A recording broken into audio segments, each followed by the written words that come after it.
एक परेशान आदमी की कहानी। आनंद एक बहुत ही साधारण आदमी था।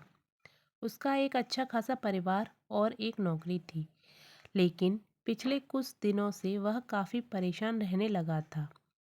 उसकी परेशानियों की वजह थी उनको आने वाली विचार। उसे लगता था कि वह दुनिया का सबसे बदनसीब आदमी है। पूरे घर का खर्चा उसे अकेले उठाना पड़ता है। घर में सबकी जिम्मेदारियां भी उसी के कंधे पर हैं।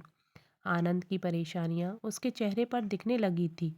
वो बात बात पर गुस्सा हो जाता था। उसका चिड़चिड़ापन दिन प्रतिदिन बढ़ता ही जा रहा था। एक दिन आनंद अपने परिवार में ऐसे ही परेशान सा बैठा हुआ था। तभी उसका बेटा उसके पास आया और कहने लगा कि पापा, मुझे स्कूल से होमवर्क दिया गया है।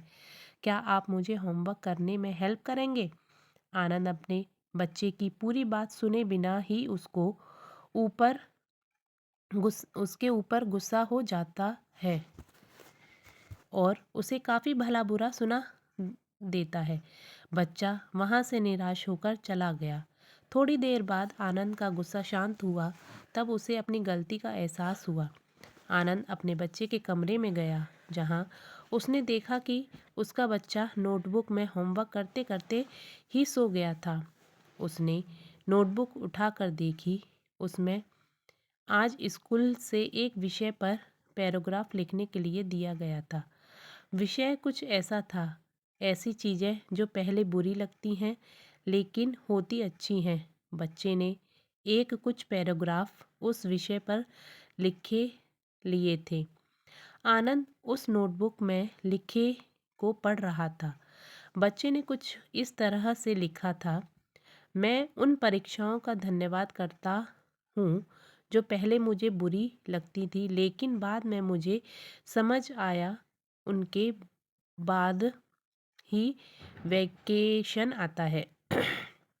मुझे बीमारी में खाई जाने वाली सभी कड़वी दवाइयों से नफरत थी, लेकिन बाद में मैं समझ पाया कि उन्हीं दवाइयों की वजह से मैं स्वस्थ हो पाता हूँ और बाकी सभी चीज़ों का मज़ा ले पाता हूँ।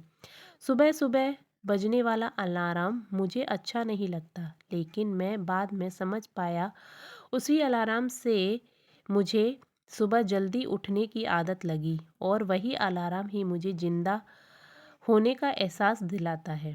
पहले मुझे मेरे पापा की डांट अच्छी नहीं लगती थी, लेकिन अब मैं समझ पाया हूँ उनकी डांट की वजह से ही सही रास्ते पर बना रहता हूँ और अच्छे भविष्य की तरह आगे बढ़ता हूँ।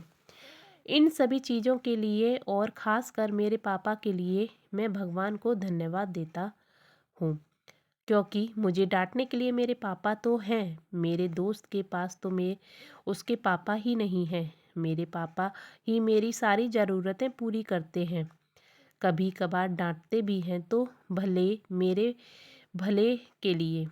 अपने बेटे के विचार उस नोटबुक पर पढ़कर आनंद गहरी सोच में पड़ गया। बेटे के लिए लिखे हुए विचार उसके दिमाग में घूमने लगे। उसे लगा जैसे वह कुछ दिनों के लिए गहरी नींद में सो रहा था और यह नोटबुक पढ़ने से उसकी नींद खुली है।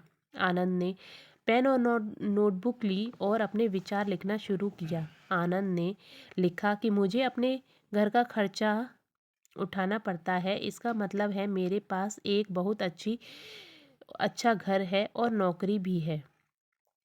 यह उन लोगों से कहीं बेहतर है जिनके पास घर या नौकरी नहीं है।